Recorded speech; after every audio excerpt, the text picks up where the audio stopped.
Following the October 7th attack, Israel is facing a collective trauma. There has been a sharp increase in the amount of depression, anxiety, and post-traumatic stress disorder among Israelis.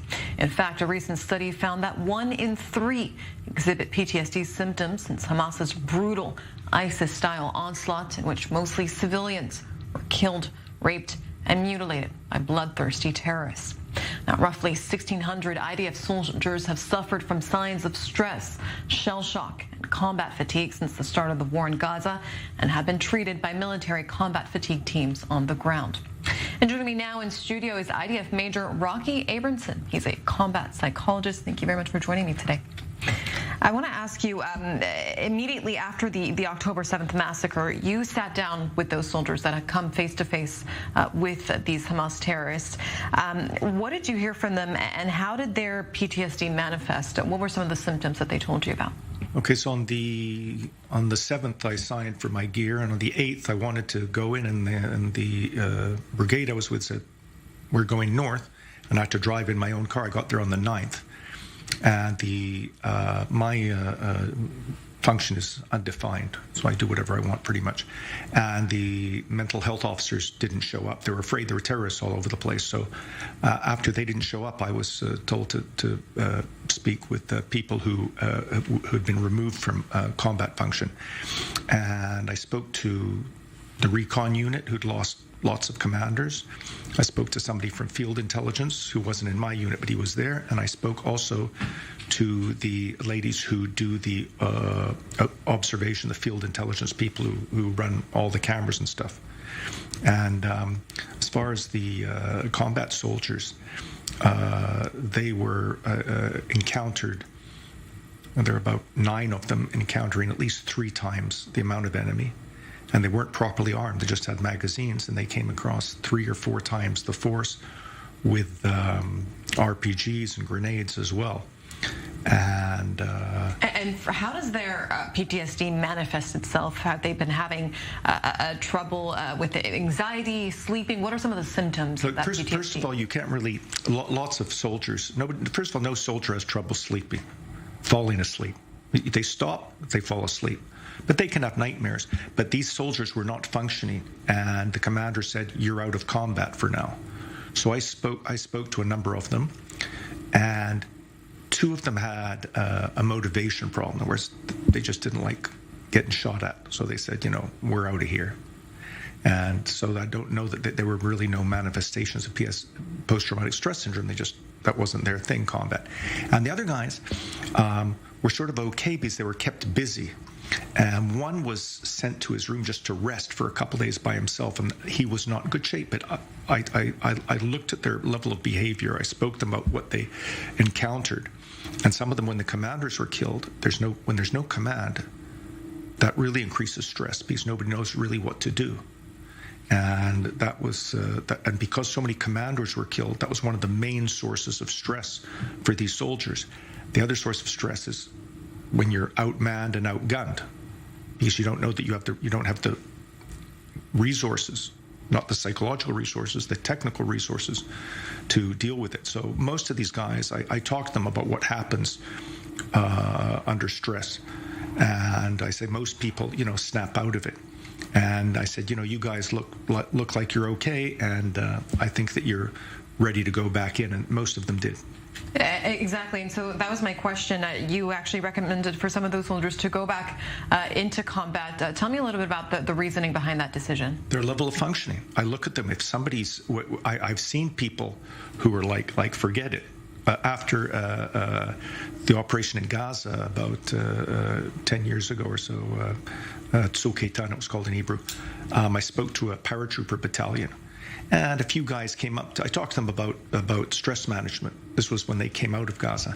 And a few guys came up to chat with me, and I said, you'll find if you need some, you go to a mental health officer for a chat if you like, but, you're good to go. On one guy, he didn't have to say anything. He came up to me, and he was finished. Right. And I said to the battalion commander, I said, this guy's finished. Tell me, how do you treat post-trauma when you're experiencing this trauma actively? We're now 110 days into the war. We're still actively, collectively experiencing this war. We're still feeling the trauma itself day by day. Just yesterday, we saw over 200 soldiers die, and this is just a collective trauma that keeps piling on. How do you treat that when it's actively happening to you? Well, you're not, first of all, there's no such thing as, let's say, you don't treat stress. It's called stress management, and you manage the stress based on the situation and based on what you do. So in your line of work, there has to be a certain amount of stress. You can't come, it just won't work. So there's got to be a certain amount of stress, and also there's people in a combat situation where there's a particular incident which causes them serious stress, and they can't just be moved out. In other words, you can't just say, okay, stop, because the combat is ongoing. So you've got to deal with the stress there, and then when they leave, it's another thing. But the model that the Army has for dealing with stress in the field while combat is a catastrophe, they took it from a civilian. It's a civilian model. Let's say after an earthquake, it's all over and this and that. And I gave them another model. I said, that model just doesn't work. So the Army's really got to shape up and start gearing for dealing with these things. Tell me, what advice do you give to these soldiers as they're receiving these reservists slowly come out of combat, come home? What advice do you give them, and also their families, on how to deal with these symptoms? So what's happening is the families can't really deal with it. If you're talking about now, where they haven't necessarily finished combat, because they were told, a lot of these guys, even if now they're released from reserve duty, that they may be called up again. So what happens is they can't completely release all their emotions. They have to keep a certain amount of stress. I call it operational stress, where they can't let it all go. And I tell the families, and where I live, I spoke to some parents, and I said, whatever they want to speak about, let them speak. Encourage them to speak. Don't try and start the conversation. Don't start it. Whatever they go, you go with them. Because one guy said his father was also in combat, so he wanted to share his things. I says, not now. When it's all over, you can share your combat experiences. Right now, whatever he wants to talk about, you go with him. It's not empathy. Empathy is, I understand how hard it is for you. Empathy isn't, oh, I did that stuff too. So the families have really got to go with the flow and just support, whatever they want, whatever they need to support them, and that's it. Because a lot of them are going back, and we're talking about Gaza, in the north. You're talking about Gaza, but in the north there's a low intensity war in Lebanon against Hezbollah, in Lebanon and Syria. Absolutely. So I want to ask you, you mentioned earlier that the current Army's mental health system, when it comes for their troops on the ground, is catastrophic, is how you described it.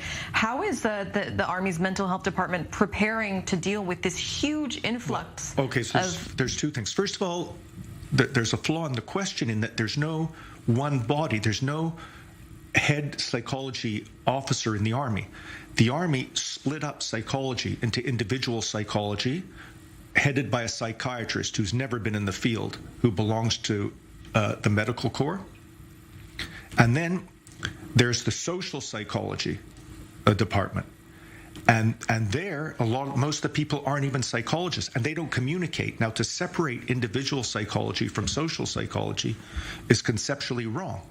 So now another thing is they don't have the conditions. So what's going to happen is, if the people are leaving combat with serious post-traumatic stress syndrome, it's the Ministry of Defense who's going to bring in civilians to treat that. The Army won't be treating that, the serious stuff. Major Rocky Abramson, very important work you're doing, and it's going to be a major challenge for the country dealing with this collective trauma. Thank you very much for joining us today. Yeah, thank you.